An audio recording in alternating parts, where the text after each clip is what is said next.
Today we'll be reading Moosetache by Margie Palatini. This is an AR level 3.0. Moose had a problem. A horrible, hairy, prickly problem. It grew right below his nostrils and just above his upper lip. It was a moustache. Do you get why it's called Moosetache instead of mustache? Get it? Now, not a few spare hairs or a shy little stubble. No mere weak wandering whiskers on the upper lip of this moose. No siree. Moose had a big, bushy, bristly, mighty moustache. But a moustache that was burly, surly, a mangy mess, and it itched a lot. Sure, he plucked and he tweezed. He even clipped, snipped, and teased. But his combs were still cowards and his brushes rebelled, and his scissors simply surrendered. I would surrender too.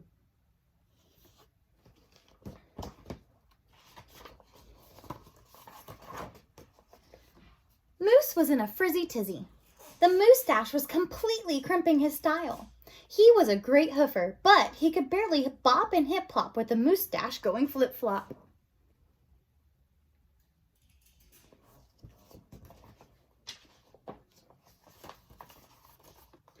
He was a wonderful chef, but he simply could not flambe his souffle with all those whiskers in the way. And he was a daring skier, but how could he downhill race with the mighty moustache blowing in his face? Moose had to do something, and soon. But what? That looks dangerous.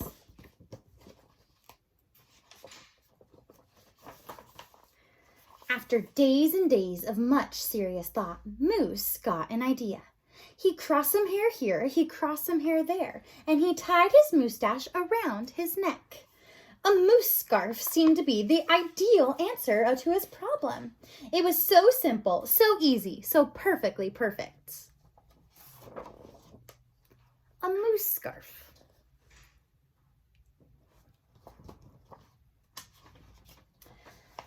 But then his moustache got knotted and mangled and horribly tangled, and those hundreds of hairs still prickled and tickled. Worse, Moose could barely take a breath with all that moustache wrapped around his neck. So Moose untied, unwrapped, unknotted, and gulped in some fresh air.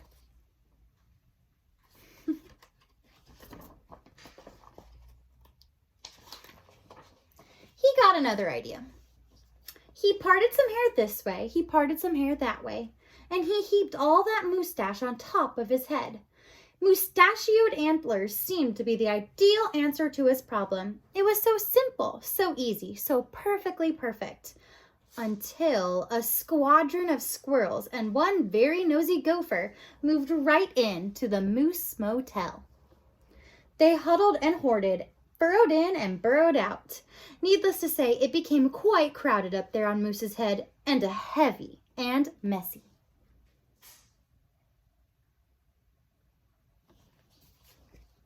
You see the nosy gopher? He's putting a welcome mat.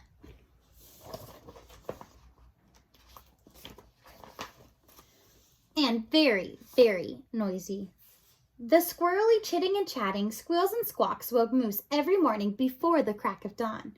And that gopher was giving the moose one hairy headache. Moose needed his sleep. He needed his rest. He needed his privacy.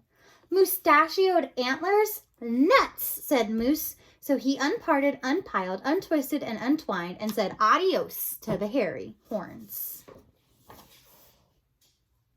They have their umbrellas because they're in the shower. Look at the moose mermaids. That's funny. But now what? What? The miserable moose took a hold of a hunk of hair and he wrestled it. Then he roped it. He tethered and tied and tamed. Aha! A moose tail. Now that was so simple. That was so easy. That was not so perfectly perfect. Talk about a dizzy do. Moose didn't know if he was coming or going. Backward, forward, this way, that. He didn't know which end was which. Moose had to bail on the tail. Is that his face or the back of his head? I cannot tell. And so he thought and thought and thought some more. But no other idea was a worthy winner. Braids were not a bother. Braids were a bother. A moustache sweater? Too sweltering.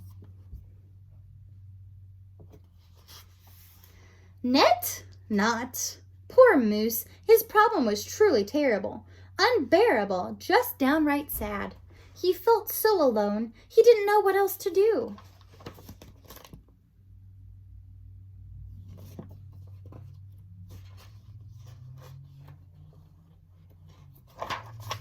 Then, call it fate, call it destiny, it was probably dumb luck. But one day, Moose tripped on his moustache and just had no time to duck. Oomph! Pardon me, they both said as they bumped. Then they blinked and they stared, and their hearts went thump-a-thump. She was a moose with a bouffant so bodacious, outrageous. Well, it was just plain old big. Hair after hair piled higher than high, a skyscraping dew of glorious curls, a tower of swirling twists and twirls. She was simply splendid, stupendous, absolutely superb.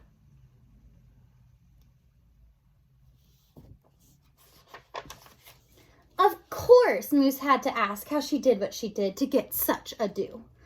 Miss Moose winked and whispered, "Just a little glue." So she helped he fearlessly plunge a hoof into a fat pat of the white gooey goop, and carefully, oh so carefully, they glopped and they plopped, they pasted and they pressed, they coaxed and curled every truly unruly wayward whisker. Around and around they tweaked and twirled. Those horrible hairs on Moose's once mangy mess was now a wondrous winding wave of marvelous moustache. Moose gazed in the mirror and smiled a broad, moosey smile. He was so happy, so glad, just giddy with glee. He looked dashing and handsome. Moose gushed, "Is that really me?"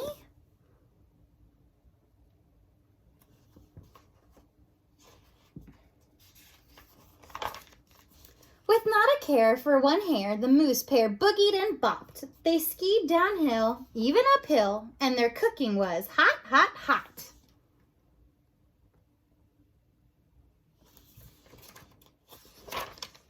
So, of course, it wasn't long after that Moose and his moustache and his beautiful bride fox-trotted and tangled and waltzed down the aisle. Good hair days, bad hair days, they vowed to love and cherish, and with hearts heaped with love and pots filled with goop, they both sighed, "I do glue," and promised never to part.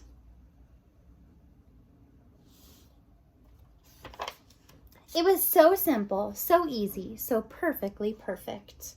And it stuck. The end.